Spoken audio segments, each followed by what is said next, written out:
Welcome. অবশেষে supreme কোর্টের advance লিস্টে ডিএ মামলা এবং এই ডিএ মামলা নিয়ে যে বিষয়টি জানা গেল সেটা আপনাদের সামনে তুলে ধরছি। আপনারা জানেন যে সুপ্রিম কোর্টে দীর্ঘদিন ধরে এই ডিএ মামলাটি চলছে।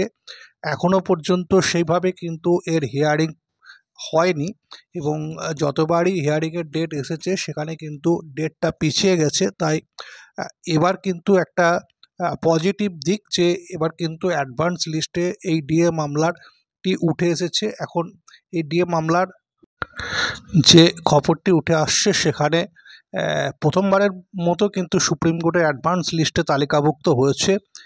আগামী 25শে মার্চ এই মামলার শুনানি নির্ধারিত হয়েছে এবং প্রথম 100-র মধ্যে এই অ্যাডভান্স লিস্টে স্থান পাওয়া এই মামলাটির হিয়ারিং হওয়ার কিন্তু একটা সম্ভাবনা রয়েছে এবং এই মামলার হিয়ারিংয়ের দিকে কিন্তু রাজ্য সরকারি কর্মচারীরা অধীর আগ্রহে তাকিয়ে রয়েছে।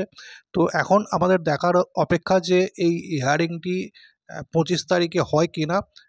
যদিও হওয়ার একটা পজিটিভ সম্ভাবনা রয়েছে এবং এই সংক্রান্ত হিয়ারিং হলে তার কি আপডেট উঠে আসে সেটা আপনাদের সামনে তুলে ধরবো। সঙ্গে থাকুন।